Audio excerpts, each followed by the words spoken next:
Selanjutnya kita akan lanjutkan untuk diskusi panel yang kedua. Nah, dalam diskusi panel yang kedua ini, temanya adalah menciptakan kota cerdas yang adaptif, kolaboratif, dan berkelanjutan. Dan ini akan disampaikan oleh narasumber di bidangnya tentu saja. Akan dipandu juga untuk sesi yang kedua ini, yang memandu adalah Bapak Didi Kaspi Kasim. Beliau adalah Editor-in-Chief dari National Geographic Indonesia dan telah mengunjungi banyak daerah di Indonesia sehingga bisa merasakan perkembangan upaya pemerintah dalam membentuk kota cerdas yang adaptif, kolaboratif, dan berkelanjutan tadi.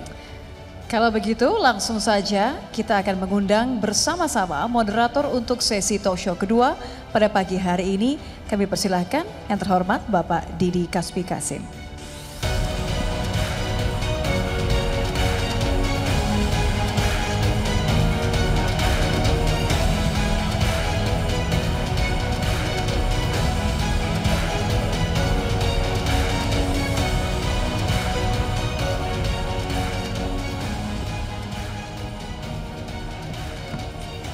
Assalamualaikum warahmatullahi wabarakatuh. Selamat pagi Bapak Ibu sekalian. Dalam sesi yang kedua ini izinkan saya untuk ikut memandu diskusi dengan tema membangun kota cerdas yang kolaboratif, adaptif, dan berkelanjutan. Mungkin dari sisi saya ingin mengambil satu pilar dari kota cerdas, yaitu smart environment, lingkungan ya. Artinya kalau kita berbicara lingkungan, saya pikir ini adalah ruh dari setiap nyawa, dari setiap transformasi. Bagaimana kita mengawal perubahan, saya pikir kita harus punya satu nyawa, yaitu yang saya pikir itu adalah lingkungan. Bagaimana kita bisa beradaptasi, berkolaborasi dengan berorientasikan perbaikan lingkungan. Karena hari ini umat manusia kita belum punya pilihan planet lain. Jadi bagaimana kita hidup hari ini dan bagaimana kita mengubah tatanan kehidupan kita hari ini akan sangat berpengaruh kepada lanskap dan apa yang bisa diberikan oleh planet ini bagi kehidupan masa depan. Nah, saya pikir kota cerdas itu adalah salah satu metode, salah satu cara kita bertransformasi, salah satu cara kita mengakselerasi bagaimana kita bisa mendampingi perubahan-perubahan tersebut, baik perubahan perilaku, pembuatan kebijakan-kebijakan yang mendukung, sehingga kita bisa menuju Indonesia yang lebih baik dan planet ini yang lebih baik untuk di masa depan.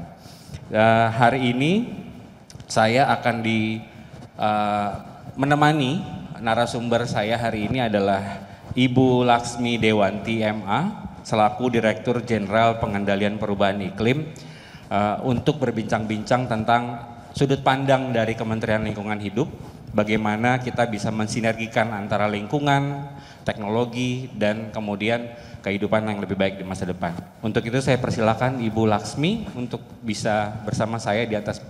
Mari Ibu.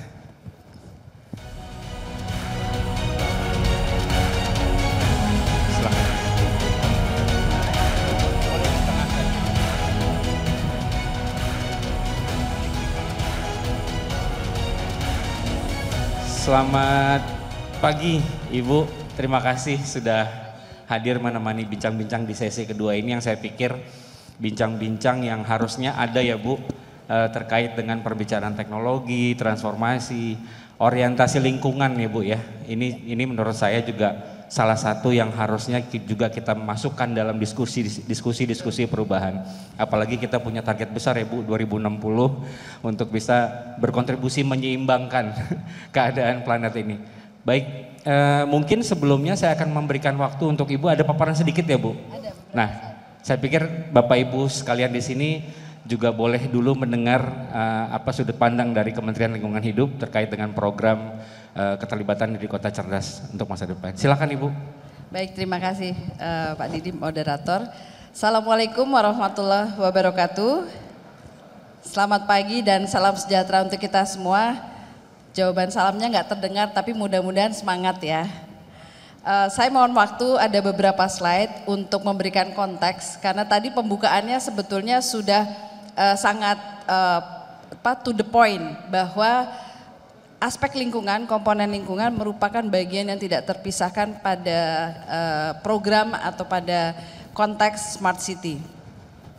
Karena kalau kita cerdas, kalau kotanya juga cerdas, maka tentu saja semua aspek kehidupannya menjadi pertimbangan. Salah satunya adalah lingkungan hidup. Kalau boleh saya mendekatinya dengan agenda perubahan iklim. Kenapa? Karena saat ini meskipun kita tahu kita sedang menghadapi triple crisis, kerennya gitu kalau di bahasa global. Triple crisis, ada 3 krisis utama. Yang pertama krisis pencemaran lingkungan, yang kedua krisis kerusakan keanekaragaman hayati, dan yang ketiga krisis perubahan iklim. Boleh dibantu kalau ada paparannya, saya ada paparan beberapa, mungkin secara cepat saja. Kota cerdas adaptif perubahan iklim. Tadi kata-kata adaptif itu menjadi penting gitu ya. Kita beradaptasi kepada ekosistem, kita beradaptasi kepada alam, dan kita beradaptasi kepada kondisi-kondisi yang sedang berubah. Dan perubahan iklim merupakan salah satu tantangannya.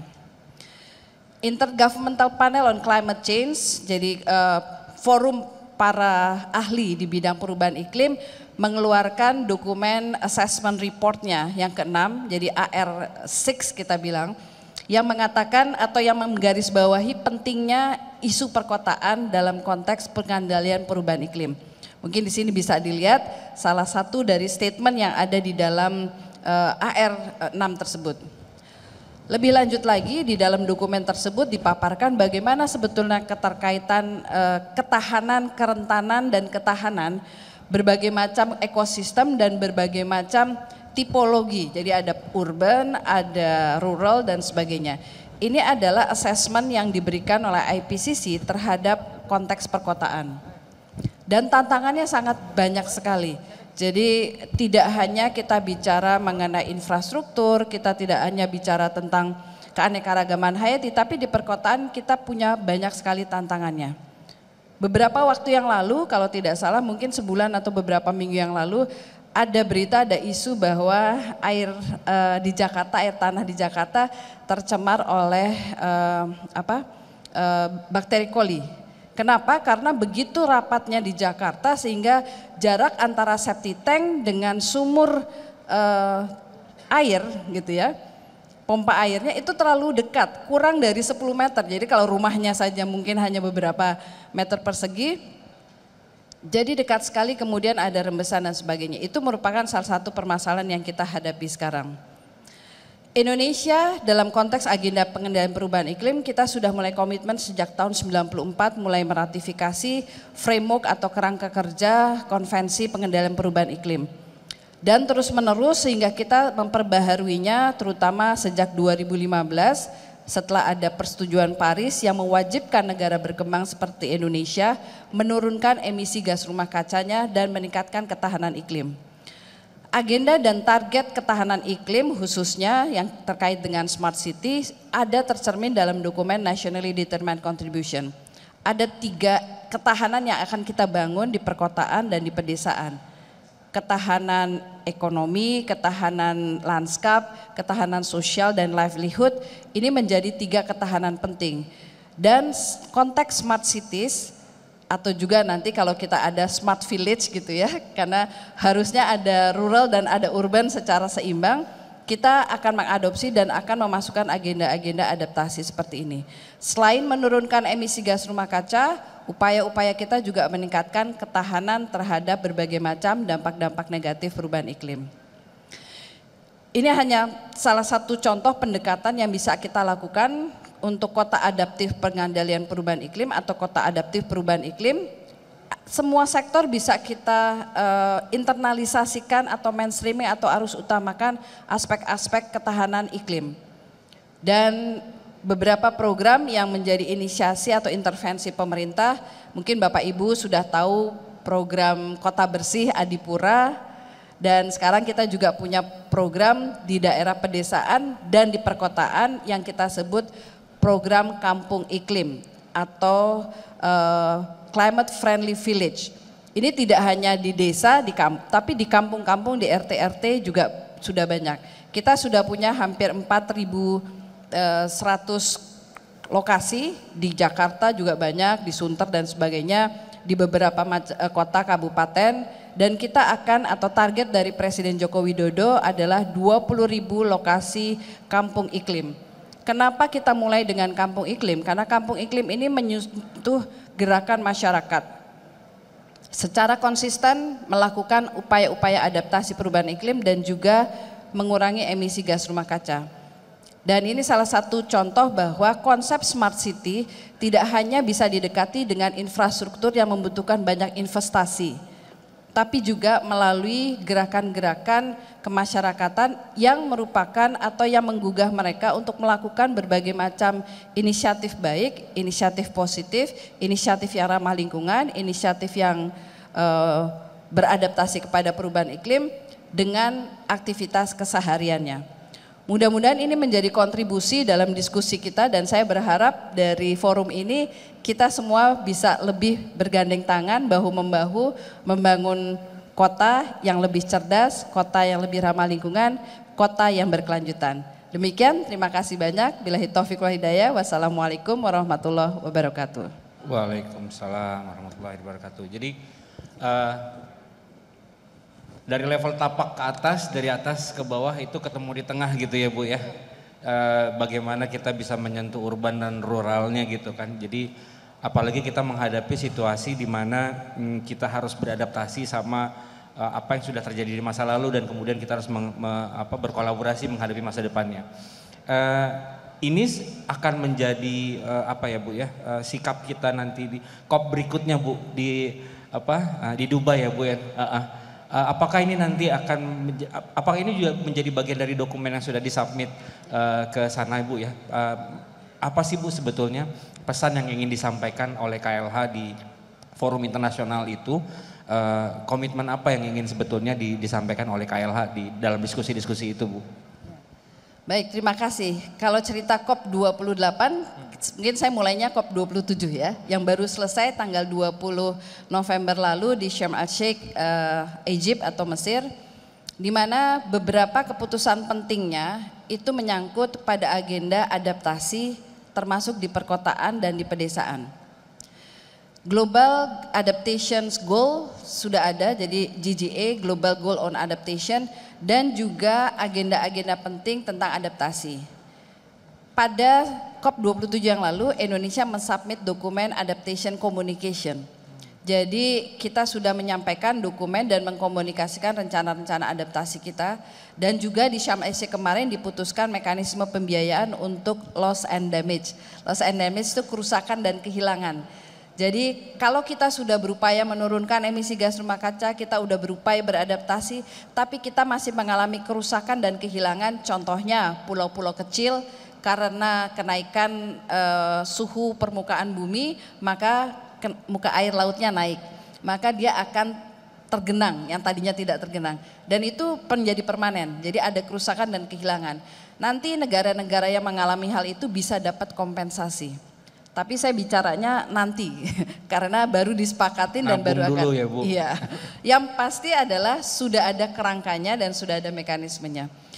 Di tahun depan di COP 28 salah satu agenda dari Uni Arab Emirates sebagai presidensi COP 28 juga meletakkan adaptasi. Dan menariknya Uni Emirat Arab mengadopsi casework yang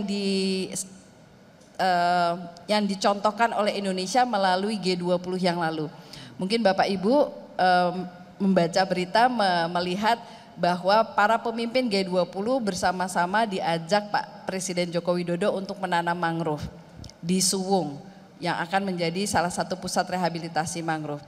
Dan pendekatan itu juga diadopsi oleh Uni Arab Emirat dan sudah bekerja sama bilateral dengan Indonesia untuk menjadikan mangrove sebagai salah satu upaya intervensi dan adaptasi bagi kehidupan, tidak hanya di perkotaan tapi juga di pedesaan, dan ini menjadi salah satu agenda penting di COP 28. Jadi Indonesia akan datang ke sana tidak hanya membawa dokumen posisi tapi juga membawa contoh kerja, karena kita sudah punya banyak keberhasilan. Tidak hanya mangrove, lahan gambut juga, Proklim, program kampung iklim, kota bersih dan sebagainya. Ini akan menjadi modal Indonesia untuk terus memimpin agenda-agenda, terutama agenda perubahan iklim. Jadi proklim ini bentuk kontinuitas dari COP27 ya Bu ya? Kira-kira? Ya sejak dari 2012 malah kalau proklim. Tapi ya. kan kemudian jadi inisiatif global. Betul. Gitu kan Bu ya? Ya. Boleh dibilang mungkin dunia terinspirasi sama program ini Bu, Kampung Iklim. Gitu. Jadi inisiatif Kampung Iklim ini kan juga saya pikir sangat menarik ya Bu ya, karena di kita membutuhkan pendampingan level tapak ya Bu ya. Proklim ini kan sebetulnya bagian dari bagaimana kita bisa beradaptasi dan berkolaborasi yang penting kan Bu. Lalu kemudian yang paling penting dari program seperti Proklim ini kan keterlibatan Bu.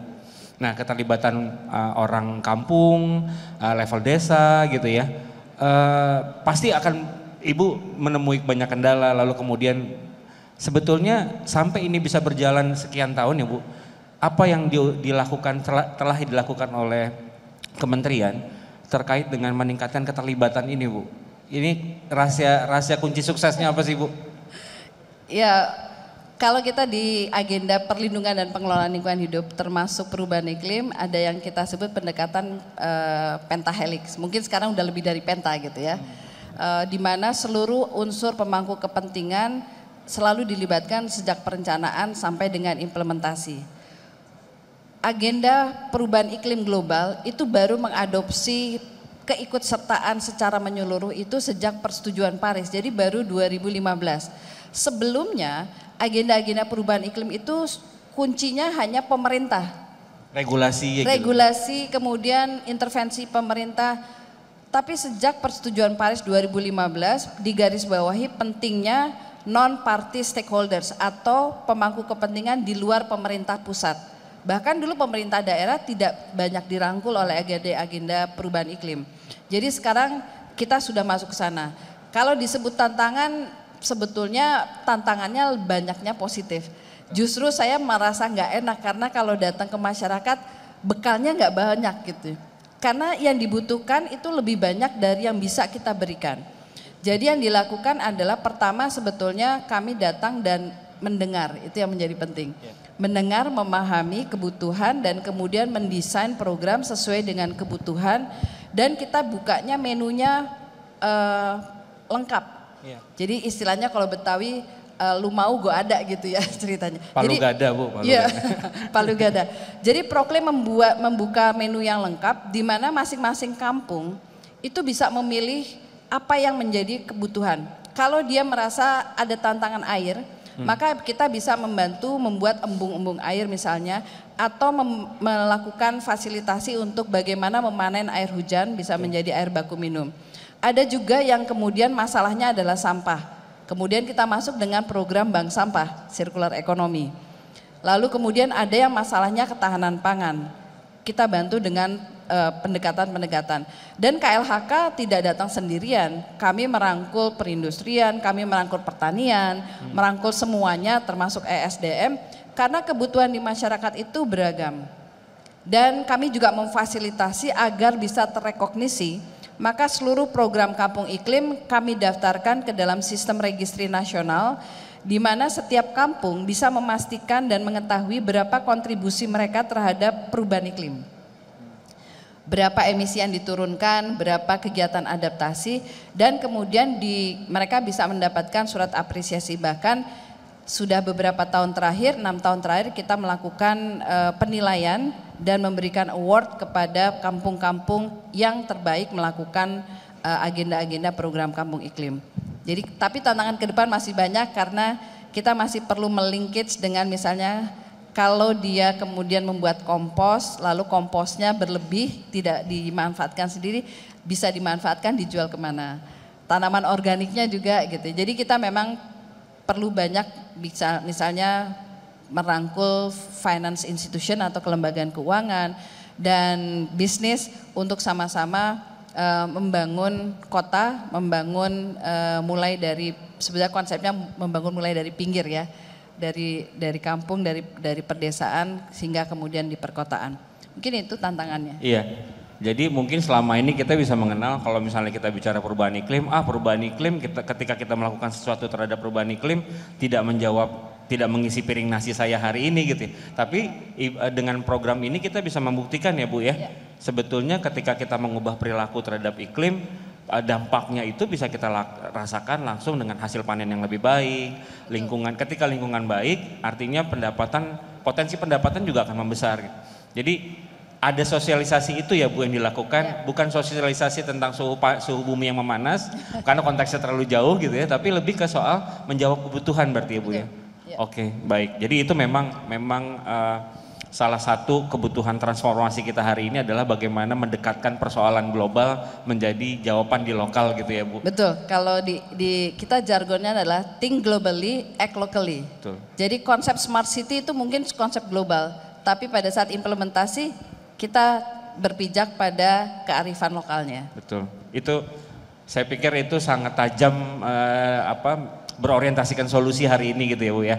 Mudah-mudahan kita bisa segera mendapatkan manfaatnya lebih luas lagi di masa depan. Nah, lalu kalau misalnya kita bicara kota cerdas ya Bu, pasti kan ada beberapa program juga yang diselenggarakan oleh KLH. Misalnya saya pernah baca soal SIDIK Bu, Sistem Informasi Data Kerentanan. Nah, elaborasi sedikit dong Bu dengan bapak-bapak dan ibu-ibu di sini tentang SIDIK ini ya, bagaimana peran integrasi Bu. Integrasi data tadi, solusi berbasiskan data gitu ya. Nah, SIDIK ini dari KLH ini sebenarnya orientasinya gimana Bu? Masa depannya, buat masa depannya. Ya. Jadi SIDIK ini adalah sistem informasi kerentanan. Jadi kita melakukan pemetaan seluruh wilayah Indonesia terhadap tingkat kerentanannya, terutama dikaitkan dengan dampak-dampak negatif perubahan iklim. Selain SIDIK, di KLHK kita juga punya pemetaan lainnya. Jadi misalnya pemetaan tentang daya dukung dan daya tampung. Nah ini yang kemudian semua di overlay untuk bisa memberikan informasi terutama kepada pengambil kebijakan dan perencana. Bagaimana harus merencanakan daerahnya. Kalau daerahnya itu tingkat kerentannya berapa, daya dukungnya bagaimana, daya tampungnya bagaimana. Selain tentu saja peta spasial tematik lain dari berbagai macam sektor ya. Intinya sebetulnya karena kita harus membangun berbasis sains dan data, jadi based on real evidence supaya tidak salah pengambilan keputusannya, maka SIDIK ini disiapkan untuk bisa dimanfaatkan oleh semua pemangku kepentingan, perencana, kemudian planner, pengambil keputusan agar bisa paham lokasinya.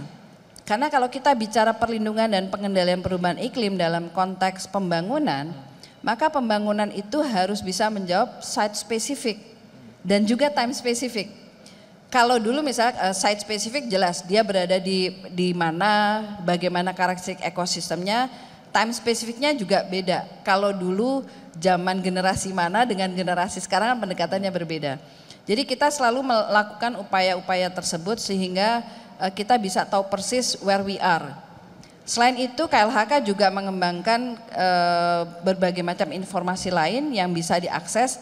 Misalnya kalau daerah Bapak Ibu rentan terhadap kebakaran hutan, kita punya Sipongi. Sipongi ini menginformasikan setiap hari secara real time di mana terjadi hotspot misalnya.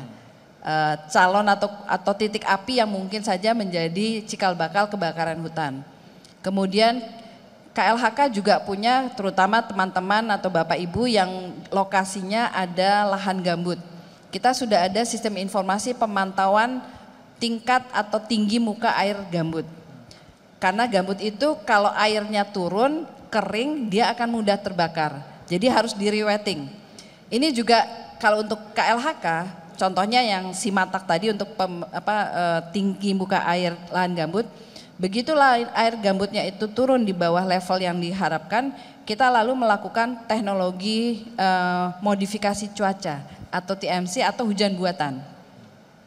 Bekerja sama dengan BRIN, jadi di waktu-waktu tertentu di daerah kering supaya tidak terjadi kekeringan dan kebakaran hutan, kita kemudian bekerja sama membuat teknologi modifikasi cuaca. Dalam 1 tahun kami melakukan teknologi modifikasi cuaca beberapa kali di beberapa tempat gitu ya. Jadi data-data itulah yang kemudian membuat kita bisa menjadi lebih responsif karena itu bisa membuat early warning system kepada kita. Kapan hujan akan datang terlalu banyak, kapan hujan tidak akan datang gitu ya.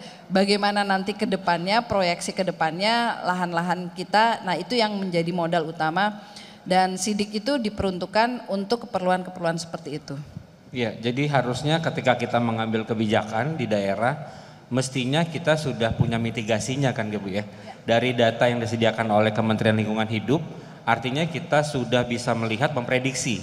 Jadi bukan lagi bersiap-siap akan menghadapi bencana, tapi sebelum peristiwa alam itu datang kita sudah bisa memprediksi sebetulnya. Jadi ini sangat-sangat berguna untuk terbentuknya kebijakan-kebijakan ya Bu ya, kebijakan-kebijakan yang berpihak kepada lingkungan tentunya. Nah mungkin kalau buat saya mungkin bukan hanya sekadar ini ya Bu ya, peristiwa ataupun bencana gitu ya, tapi di situ kan menyimpan begitu banyak potensi sebetulnya. Potensi energi dan potensi macam-macam. Jadi sebetulnya Bapak Ibu, saya juga ini ya, jadi kagum ternyata banyak sekali implementasi teknologi kepada inisiatif-inisiatif lingkungan hari ini gitu. Jadi alangkah indahnya kalau di pertemuan-pertemuan seperti ini, inisiatif Kota Cerdas itu bukan hanya sekadar fokus di teknologinya, tapi bagaimana teknologi bisa mengakselerasi perbaikan lingkungan gitu. Mungkin dari sisi ini dulu sebelum saya nanya ke pertanyaan terakhir nih Bu, saya ingin membuka ke forum. Kalau memang misalnya Bapak Ibu ada yang mau bertanya, silakan Bapak yang ada di sebelah sana. Mungkin teman-teman panitia boleh bantu disediakan mic buat Bapak yang di meja tengah sini.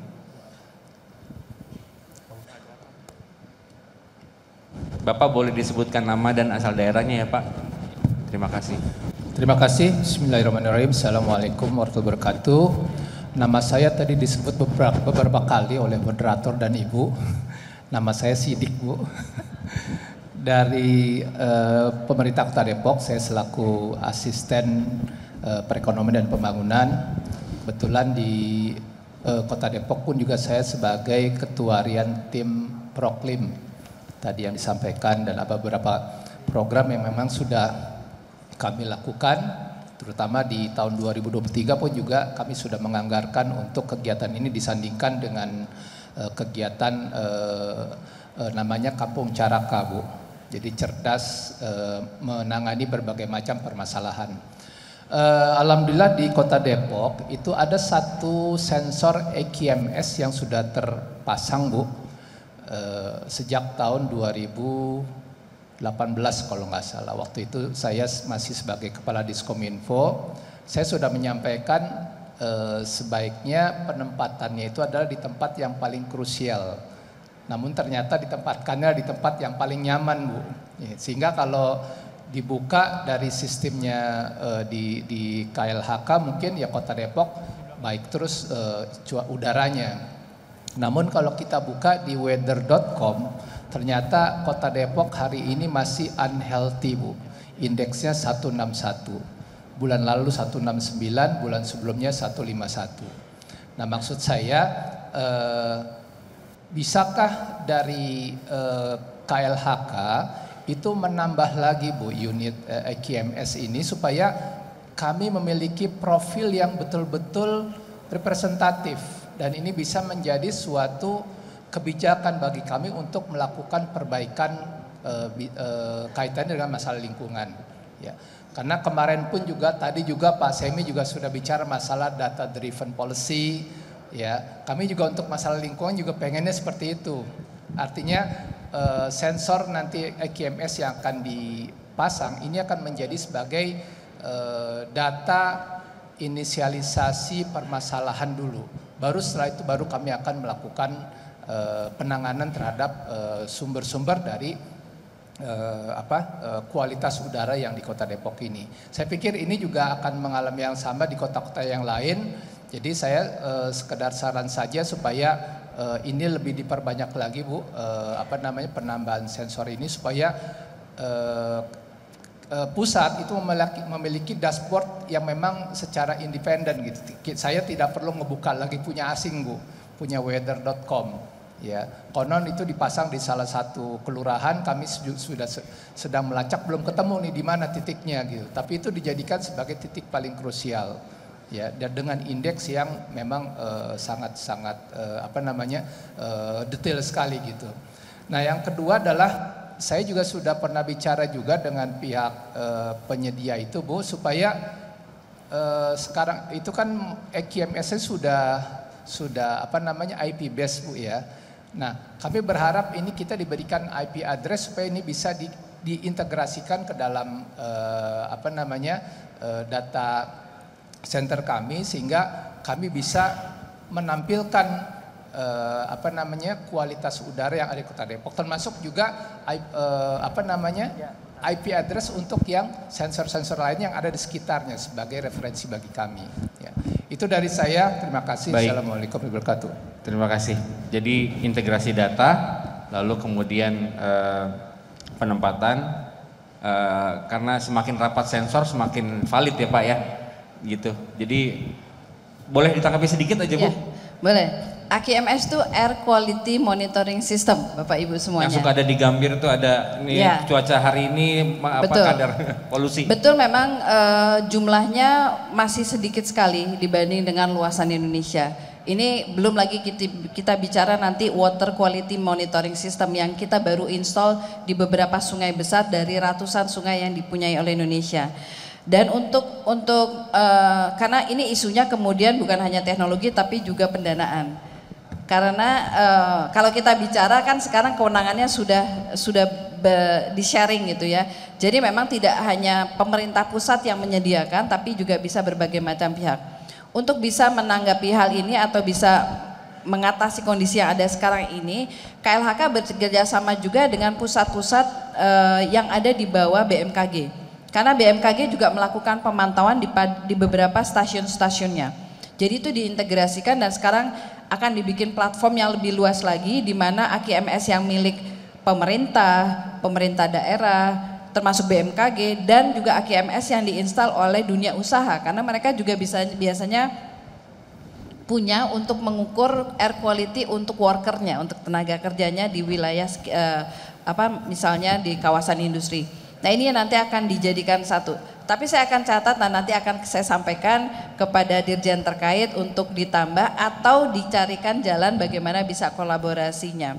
Kalau untuk tadi yang IP based dan sebagainya ini agak teknis, nanti mungkin bisa langsung kepada AQMS mana yang mau, karena AQMS-nya kalau yang dari KLH mungkin lebih mudah. Tapi kalau yang BMKG kita harus bicara dengan BMKG atau yang punya yang lain. Tapi terima kasih Pak Sidik, ini kayaknya mesti bayar intellectual property right namanya dipakai. Terima kasih Kota Depok karena program proklimnya juga cukup membanggakan. Terima kasih. Jadi ada PR satu dari Kota Depok ya Bu. Baik, karena waktunya sudah habis Ibu, mungkin senang sekali hari ini paling tidak ada satu titik yang bisa menjadi inisiatif selanjutnya setelah dari sini. Mudah-mudahan ada solusi yang bisa lebih baik dan mudah-mudahan bisa diduplikasi ke daerah-daerah lain dan kita bisa mengakselerasi perbaikan-perbaikan teknologi untuk lingkungan kita juga. Baik Ibu, untuk menutup saya cuma minta satu quote aja dari Ibu kepada audiens hari ini tentang apa yang diharapkan oleh KLH terkait dengan kolaborasi, adaptasi dan berkelanjutan. Silakan Ibu. Ya sebetulnya menjadi cerdas itu adalah harapan kita semuanya. Cerdas dalam berpikir, cerdas dalam mengenali lingkungannya, cerdas dalam memilih teknologinya, dan cerdas dalam berkolaborasi. Itu yang kita pentingkan untuk bisa mewujudkan smart city atau kota cerdas atau kampung cerdas atau desa cerdas yang kita harapkan. Mungkin itu saja. Baik, terima kasih Ibu, terima kasih semuanya sudah memberikan kami waktu untuk berbincang-bincang. Selesai sudah diskusi kedua kita kali ini. Mudah-mudahan kita bisa membawa banyak solusi-solusi yang mengakselerasi solusi-solusi masa depan terkait dengan kota cerdas dan kemudian kita bisa punya orientasi yang lebih baik lagi, lebih besar lagi porsinya kepada lingkungan. Saya Didi Kasim, terima kasih Ibu sudah menemani diskusinya. Assalamualaikum warahmatullahi wabarakatuh. Waalaikumsalam warahmatullahi wabarakatuh. Terima kasih Pak Didi Kasbi Kasim sudah memberikan atau memandu sesi talk show kita pada pagi hari ini. Ya, sesi talk show yang kedua. Betul, kita berfoto bersama terlebih dahulu. Silakan mengambil posisi. Kita akan hitung 3, 2, 1. sekali lagi. Baik, terima kasih Pak Didi. Terima kasih kepada moderator dan narasumber di sesi kedua ini. Kita berikan tepuk tangan sekali lagi Bapak Ibu.